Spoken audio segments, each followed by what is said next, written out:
unpacking today's headlines. This is Souls and Liberty in Depth.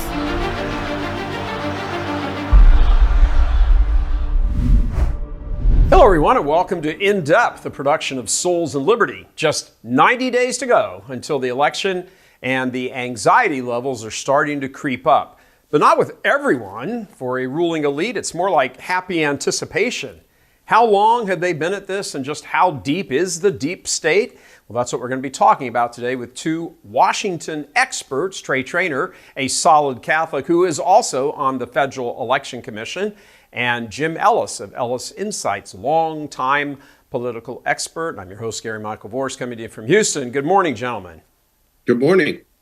Good morning. All right, let me kick this off with talking about the idea that America has, for a long time now, been actually governed and ruled by an elite. Some call it a cabal, and they are calling all the shots, from laws to economic policy to even assassination attempts. Trey, let's begin with you. In your private capacity now as a solid Catholic and a citizen who has a right to free speech, not speaking for the Federal Election Commission, what are your thoughts about that general overarching theory? Well, I think the overarching theory that there's been a ruling elite in the United States has existed really since our founding. And, you see elements of it across the board in the federal government, and you see a real turning point in the history of the country with the election of Andrew Jackson to try to root all of that out. And there were a lot of similarities made to Andrew Jackson's rise into the presidency when Donald Trump came into the presidency in 2016. That he was going to root out some of those controlling efforts within Washington and within the government. And so, I think those things probably still exist in the government and are warranted to be cleaned out. All right, Jim, let's switch over to you for a moment here.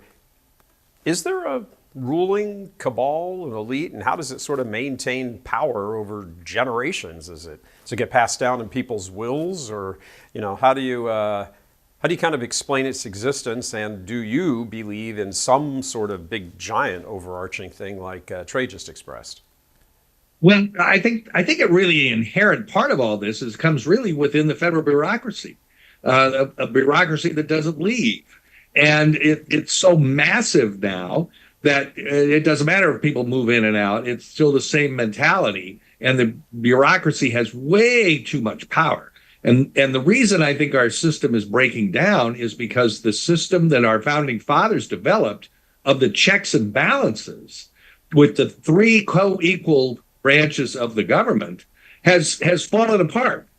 And you now have the judiciary and the executive branch, of course, where the bureaucracy is housed, with much more power than the legislative branch, meaning the Congress. And that is really the fault of Congress. Congress has allowed that to happen because they won't stand up and make the tough decisions and handle the tough issues. It's so much easier for them to sort of kick the can down the road and let the courts handle it or let the bureaucracy handle it. And this is where we've gotten into trouble. And the inherent deep state, if you will, is really in reference to a bureaucracy. I think it certainly exists in the State Department. I don't think there's any doubt about that.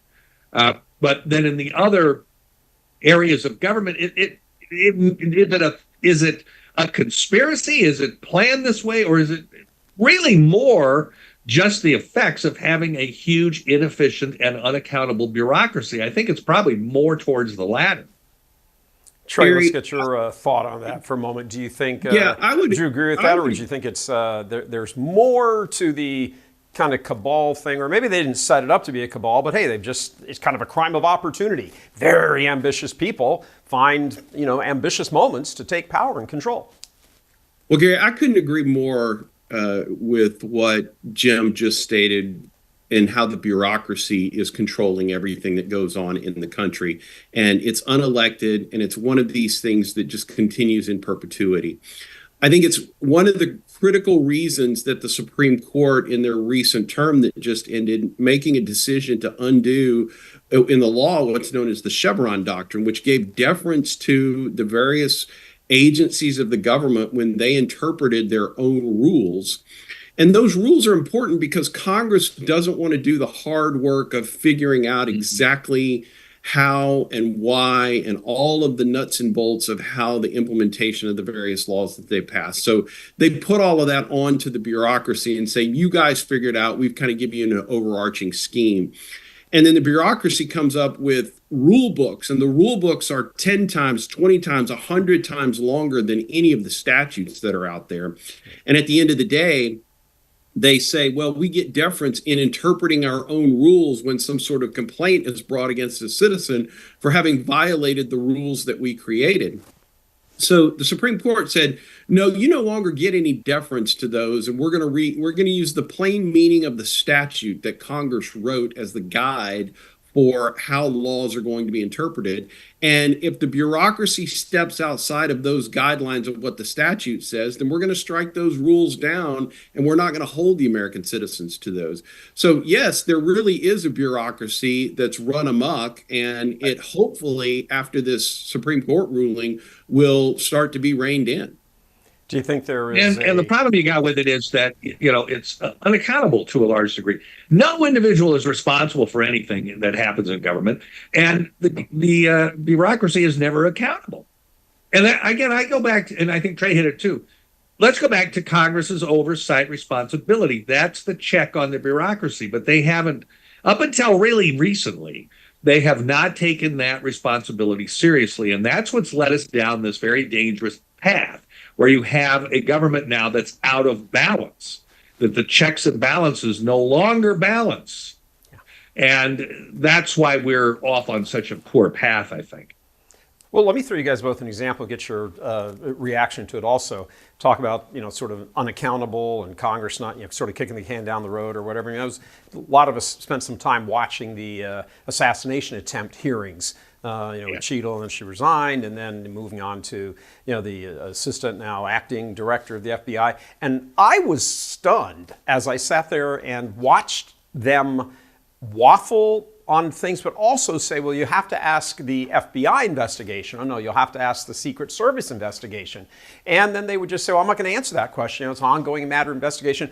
Why does one of those congressmen or congresswomen slam their fist on the table and say, screw that, you're accountable to the American taxpayer who we represent, we approve your budget, we want stuff. You answer the damn question, you answer it now. Well, I don't understand why that doesn't happen. It happens in private corporate life all the time. Trey, you got the floor. Gary, I couldn't agree with you more on that. And particularly when Christopher Wray, the head of the FBI, comes in, and I watched his testimony on the committee hearing you were talking about.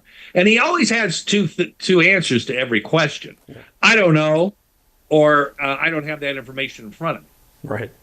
And you go back, this is the same operation too before Congress. Remember when the FBI began infiltrating Catholic churches? Yeah. And you know what his response to that was? Oh, well, that was just one of the side offices, one of the local offices that decided that. You mean they have that kind of power? They decided on their own without any approval that they could go in and start infiltrating Catholic churches to claim that if you attend a Latin Mass, you're somehow a subversive terrorist? And the head of the FBI doesn't even know of it? And you're absolutely right, Michael. I don't understand why they didn't go after him on that. Because one of two things. Either he is lying to them when he doesn't claiming he doesn't have information, or he is incompetent. One of the two. Right, they're both bad. And you can't tell me that the head of the FBI doesn't know what his offices are doing, or that they have that autonomy to go out and investigate whoever they want. That's just nonsense, and he should have been called out, and he wasn't. And turns out on that point, let me interject here real quick, Trey, but it also turns out that, no, it wasn't just one side office. There are all sorts of offices on the West Coast, FBI offices on the West Coast doing the exact same thing. So it was not just the Richmond office as they all tried to be. So at some point you just say, you guys are lying. You're lying, or you're completely tone deaf and out of touch with the very people who are supposed to report to you. Trey. Well, at the end of the day, I think this is one of the reasons that Donald Trump in 2016 struck such fear in the deep state, is because he understood this very problem. He understands that there needs to be civil service reform in the United States, that there needs to be an effort undertaken to be able to fire employees of the federal government who do not do their jobs. Right. It's amazing to me that federal employees receive bonuses for doing their job. I mean, they get paid to work for the citizens of the country. Taxpayer dollars pay their salary. And yet they create their own metrics for success in their jobs.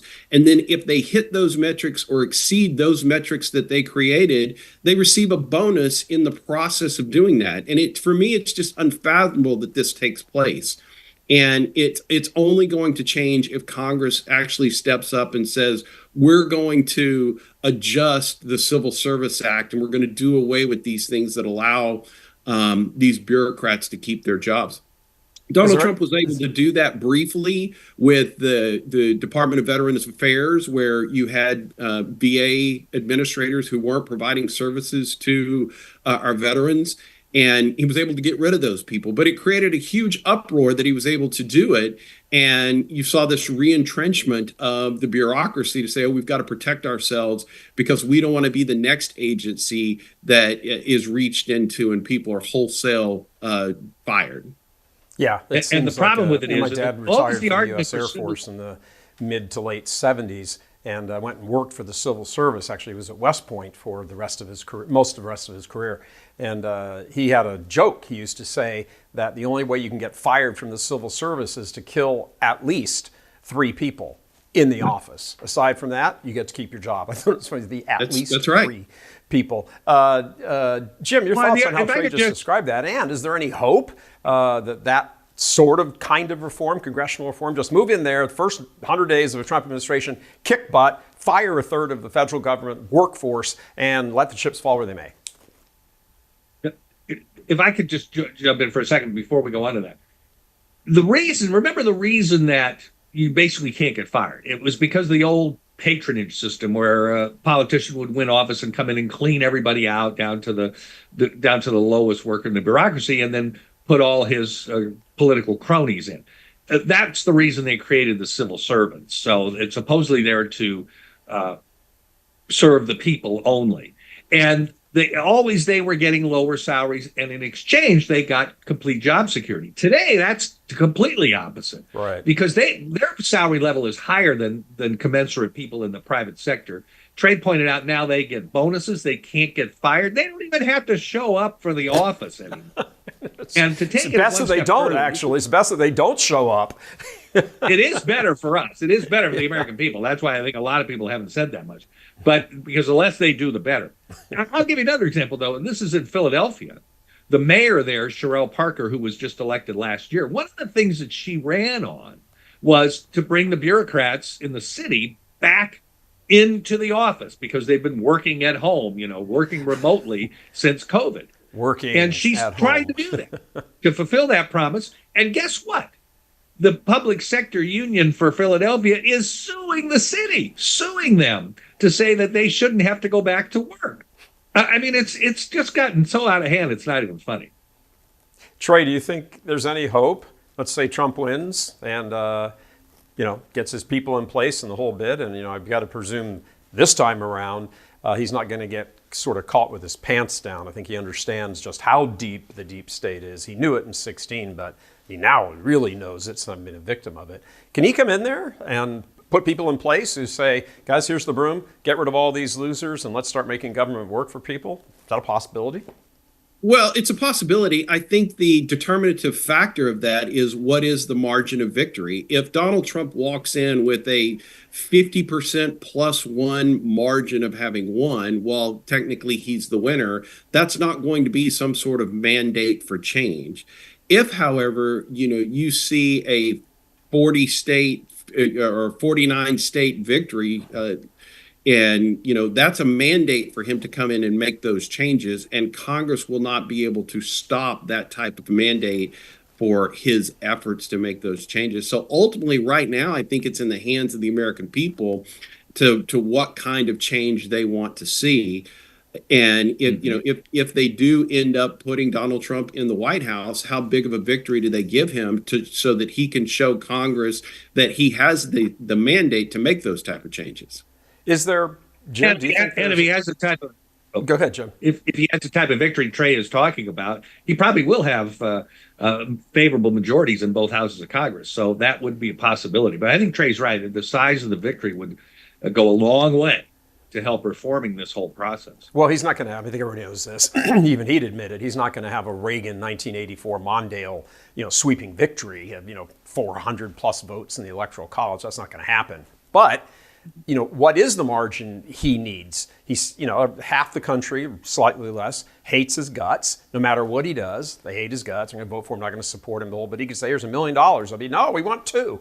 So, if the problem is this deep state ruling oligarch cabal that so many people are thinking does exist for one reason or another, either just sort of by happens, just continues to grow like federal bureaucracy, or there really are evil, sinister, ambitious people pushing affairs along for their own benefit. Whatever the case is, that's not going to stop unless you go confront it and defeat it, regardless of the margin. Trey. Well, Gary, I think what you've just outlined is it's not going to stop because of the fallen nature of man. I mean, there are going to be That's it. There are going to be people who take the opportunities that they see, regardless of what type of system of government you put in place, regardless of how big the bureaucracy is or isn't. There's always going to be someone who takes advantage of that opportunity and is going to find ways to enrich themselves in the process. And once they start to look for ways to enrich themselves, they start to look to ways that they can enrich others around them. And then that feeds upon itself. I can buy off this bureaucrat, I can buy off that bureaucrat. And the bureaucrat on the other side has to want to be bought off, has to want to, whether it's bought off through not doing work and taking a government salary, or if it's bought off through actual corruption in and of itself. Either one of those is still a decision that's being made to not engage in honest behavior. Jim, let's go to you on that from a political standpoint. Benjamin Franklin's famous, hey, what have you given us? We've given you a republic, madam, if you can hold on to it. It's based on the morality of the people, of the citizenry, because they're the ones, at least in the system, at least on paper, in theory, are the ones who control everything, and they can vote the bums out, as we used to say a lot. But is there sufficient, do you think, as you look at all polling numbers and data from across the country in different states and all of that, and dig way down deep into, why do people have such animus against Trump? And is it really just mean tweets?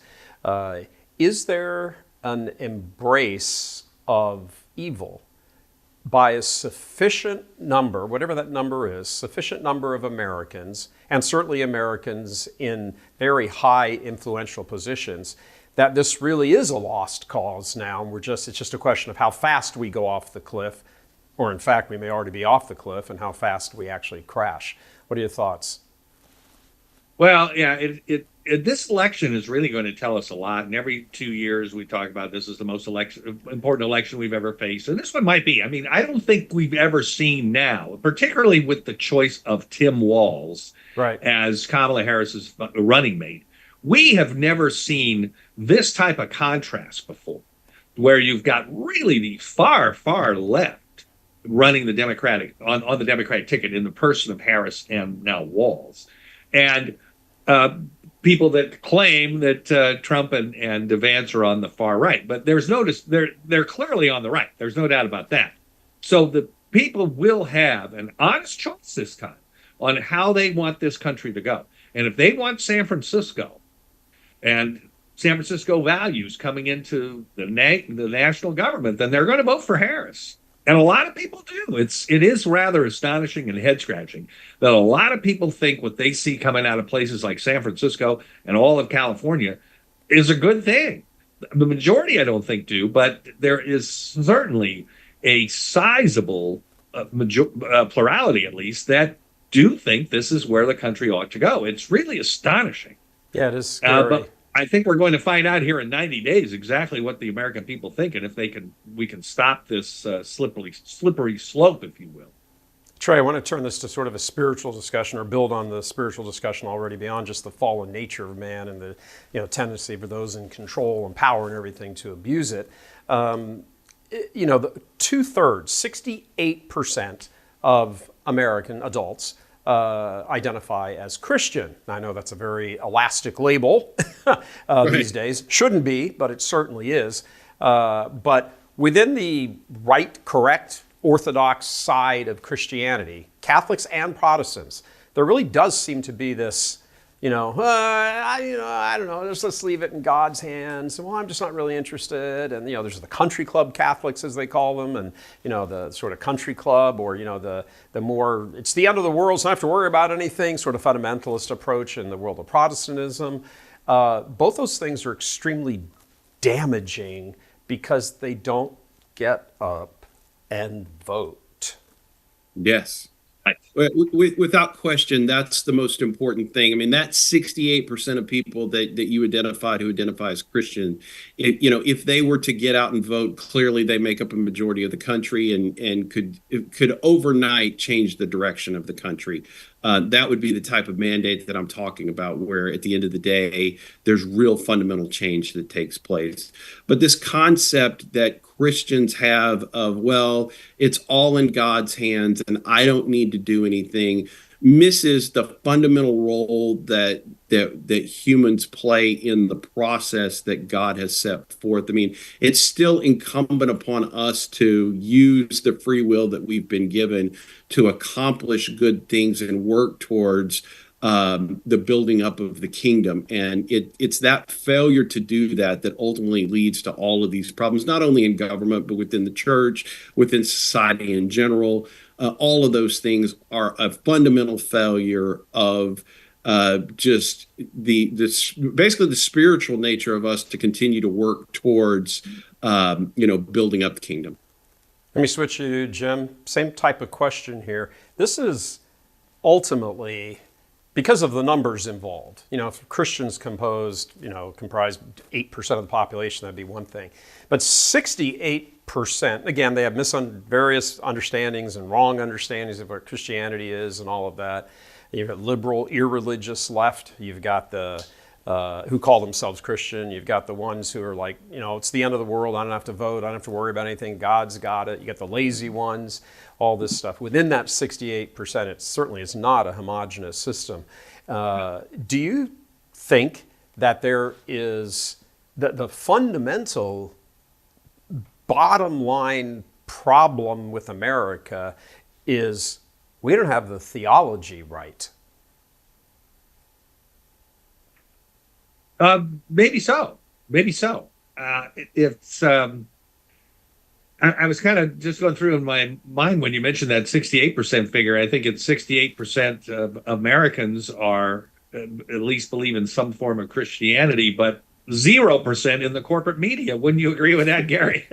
Having spent a huge chunk of time, yes. And I think that's part of the driver. I mean, yes, I think you might be right about the theological aspects of it, that it would be better if everybody was unified. I doubt that's ever going to happen. But if we can just unify and see the common good here as to where this country is headed, and that if Christians would unite on that and move forward together, and they do have to see, like him or not, right now, Donald Trump is your vehicle to get a better set of policies in this country. And we'll see if they can communicate that message where it resonates here in the next 90 days. Or really, we're only about 60 days from early voting in most places. Yeah, we have, it's still baffling to me. Still baffling to me. Like, I grew up, everybody's, I think, probably aware, I grew up in, watching the world of politics when I was in 6th grade, geek, sworn geek right here. There was election day. Now there's election season, where you get to vote before, during, and after election day. Kind of makes election day sort of, almost superfluous to a degree. I mean, it's just a day on a calendar. And then we've got another. It's nuts. And then we've got another season in places like California, now Arizona, where they have like weeks to count the ballots. Yeah. So it's. I'm going to put air quotes around the word count. Yeah. Right. I don't know that it's just counting going on. It's certainly tabulating and perhaps coming up with what you might need or what might be helpful to suddenly materialize. But I don't think the word count quite encompasses that whole larger thought. All right, guys, we're going to leave it there for today. Thank you very much for coming on. Great insights. Just so everybody knows, Trey Traynor on the Federal Election Commission, these comments here have nothing to do with that. But you can't walk around Washington all those years and be involved in all this stuff and not soak up all sorts of information and experience and see things happening. And the exact same thing with Jim Ellis and all his brilliant analysis of polling and data and looking at everything, and everybody about reading the tea leaves and being very shall we say, very concerned about the future of the country. And as you say, we'll know in 90 and probably a few days after that. Hopefully it won't be a few days after that. Thanks, gentlemen, for coming on. Thanks, Gary. Much appreciated. Thank you. All right, before we sign off today, an observation. Democrats are emotionally ill. In truth, everyone has some emotional illness. It's a byproduct of original sin and the rest of the fallen world that we live in. The difference between the two-sided political issue here is that Democrats, especially their leaders, embrace emotional illness, and they prop it up with laws and policies, marketing, cultural conditioning, education, news, and the entertainment media. They leave nothing untouched. A useful analogy is sin. We all sin. The difference comes when someone goes beyond the act of sinning, for which they are sorrowful and repent eventually, and those who embrace the sin and try to not just excuse it, not even having sorrow for it, but actually get you to try to accept it and approve it. That is a huge difference. In fact, it's everything this election is about. The emotionally disturbed, emotionally ill, really, Democrats want you to accept their illness and their emotions and embrace them and call them rights. It's exactly what Scripture talks about when God says, woe to those who call evil good and good evil. I know a little bit, actually, a lot about emotional illness. I've never been especially public about some things in my life, but I am very familiar with emotional illness. It's the main reason my life is now here in Houston, as a matter of fact, and no longer in Detroit. I was sexually abused in my very young years, and by the way, despite all the liars on social media who have no idea what they're talking about, it was not my father. After that, having had the sense of my own masculinity stolen from me, the emasculation continued emotionally in a household where both my parents also had very bad emotional illness, of which I received the brunt. I raise all this not for sorrow or pity or comments underneath it or whatever. I raise it to say only I know emotional illness very closely, unfortunately, and I recognize it the moment I see it. And the Democrats, in that sick agenda of theirs, they live in a veritable ocean of mental illness, emotional illness. Emotional illness can be cunning, baffling, and powerful. It remains hidden from one's own intellect, although the symptoms don't. Eventually, it does manifest itself, as every illness does. It's cunning in that it tricks your intellect and helps you deflect from it. It's baffling in that it can mask itself so many, many ways that you never get to the root of it on your own anyway. And powerful in that it becomes a self-medication to prevent a person from experiencing the trauma or hurt and betrayal they experienced somewhere years back in their past. Dealing with emotional illness breaks into those three categories. One, it's not actually dealt with, either from fear and shame or lack of understanding that you need to have, sometimes both. Two, a person simply refuses to go there. Way too much pain and horror to stare at. Again, unless they're forced to, so it becomes easier to embrace it and label its consequences as normal and good.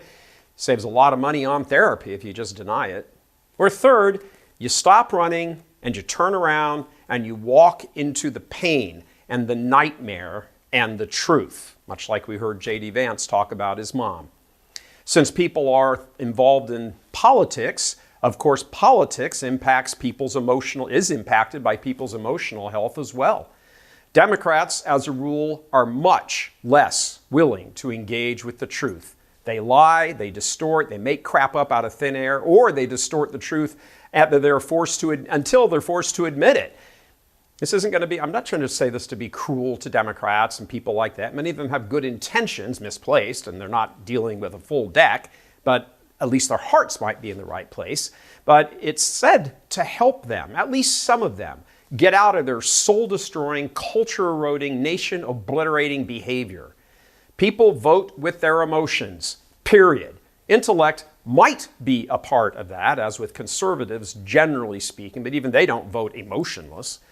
Democrats employ virtually nothing of their intellects when they go into that voting booth, embracing emotional illness and trying to get you to accept it as well. How else do you explain Pete Buttigieg and his whatever that guy is, sitting in a hospital bed with 2 babies they just purchased from a rented womb, trying to present it as though whatever just gave birth? That's what the picture is meant to imply. And that's just one example of emotional illness on full display, of tens of thousands, maybe even more examples. This election, they want you to vote so they can elevate their emotional illness to the level of law and make you subject to it. It's never been about just tolerating them, live and let live. It's been about reaching a point where they are able to force you to embrace their illness and accept it. Cutting off a child's genitals, maiming them, drag queens reading stories to small children, the list goes every which direction, just keeps growing. Communist Kamala is right about one thing. This election is about 2 very different visions of America. One accepting all this emotional illness, and the other at least admitting it. You bet it is. It's why we keep saying this is ultimately a spiritual war. This election, the final strophe, is spiritual. Emotional illness lives in the soul in response to pain that is sometimes horrifying and often not the person's fault. Satan, nevertheless, uses that pain to try and destroy people, and only God can provide the necessary resolution. It's why the communists hate God and why patriots believe in him. God love you. I'm Gary Michael Vorse.